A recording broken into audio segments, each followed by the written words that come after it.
So what's up mga kaos, for today's video at magluluto tayo na ng hapunan, araw ngayon ng asyete, asyete.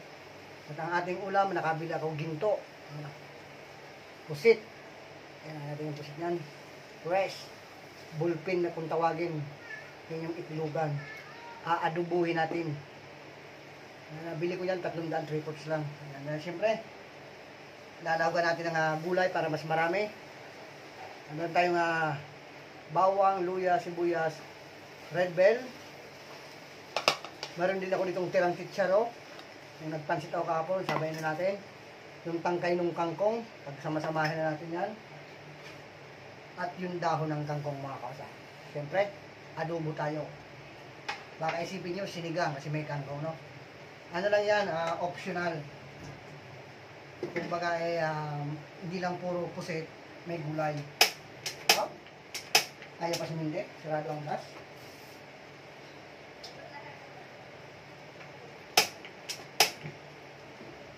Ayan, siyempre habang nagpapainit tayo, shoutout muna tayo, shoutout sa lahat ng Team Lab. Ayan, sa pangunguna ni Founder Lab namin at ni Founder Ebong Travel Vlog. Ayan, maraming salamat sa inyo. Sa mga admin, yan, shoutout lahat ng admin, shoutout sa inyo. Yan, sa mga member, shoutout. Hindi ko na kayo isa-isahin, baka humaba masyado. Alam niyo na, sa mga baguhan na nakasupport sa aking channel, maraming support. Sa nanonood ng aking premiere na puro na lang ML, no? Ibahin naman natin to. Para may panibago naman tayong mga ibang upload.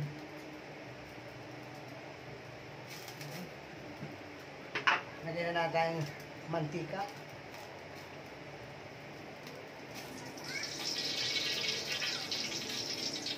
Ito na yung masaya dito. Yung isahang portion mga kasa, no?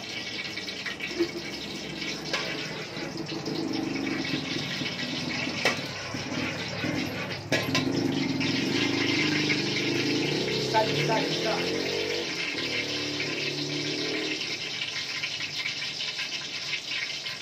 Masyadong mahal nga yung pusit. Saka birang isda. Nanawa namin sa talunggong, tilapia, bangong, manok. Subukan naman natin to. Iba-iba naman. Isa, subukan natin. Luya.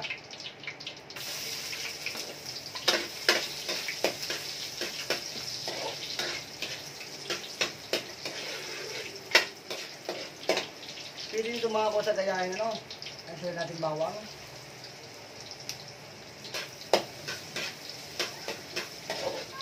Yung mga pinakita kong mga kosang gulay, optional lang yun.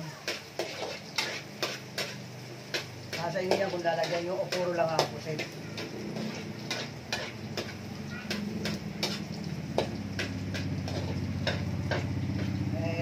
Si kuya, nakakwentuhan ko, may pusit, ako maganda.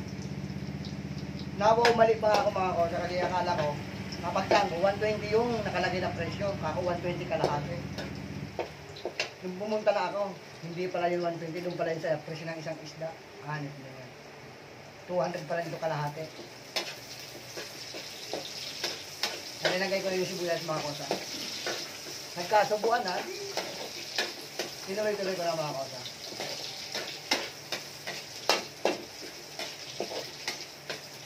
Mahirap mag-isip ng ulam.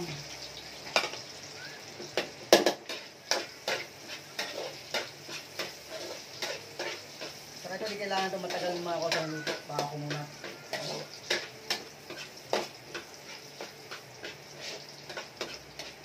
Ayan. Isabay na natin itong red bell. Para lumabas na yung pinaka-aroma niya mga kosang.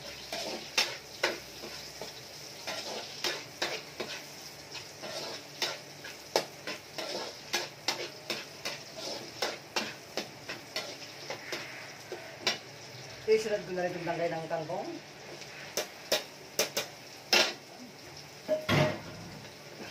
Para may kaunting lutong.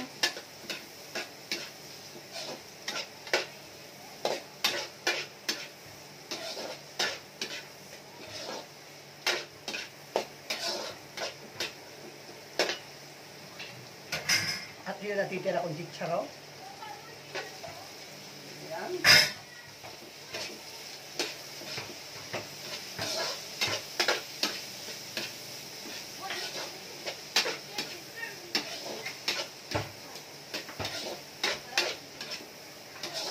Ayoko naman sa sobrang luto. Yan, lalagyan natin mga kosa ang ating pusit.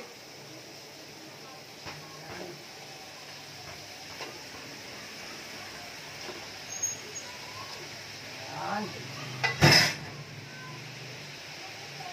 Haluin natin ang bagya.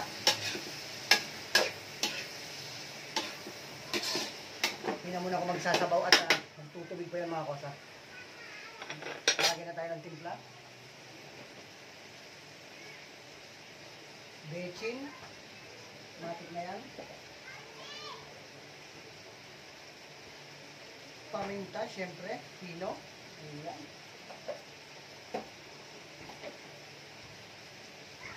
Kaunting tuyo mga kosa. Yan. Yan ang magpapalinamnam dyan. Kaunting oyster mga kosa. Ayan. Haluin natin ang bagya mga kosa. Ayan na.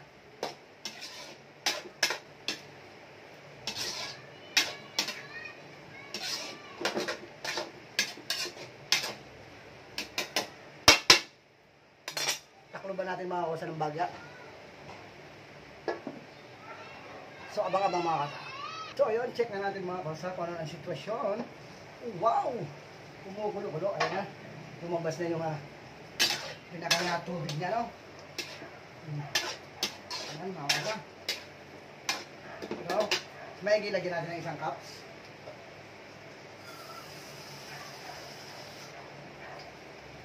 Ayan, konti lang. Ayan.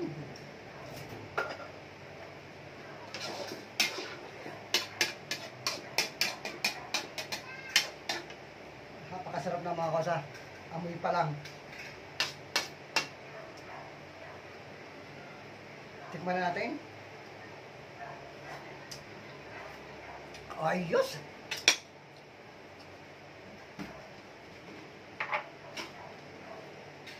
Pambalansi mga kosa. Konti asukal.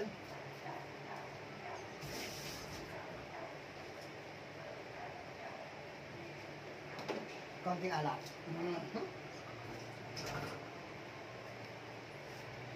Ilagay na natin itong kosang dahon ng kangkong. Sa ilang minuto lang yan mga kosa.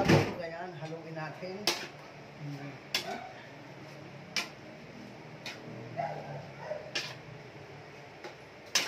Adobong pusit with kangkong.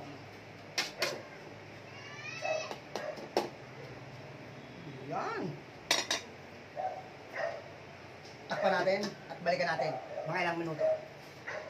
Ayan, check na natin mga kosa at final taste na tayo, no? Ayan. Napakasarap na mga kosa.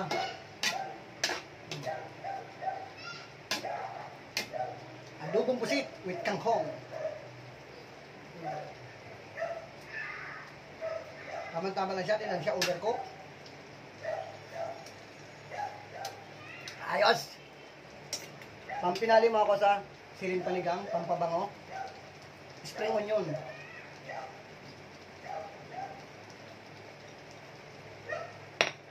Takpan na natin.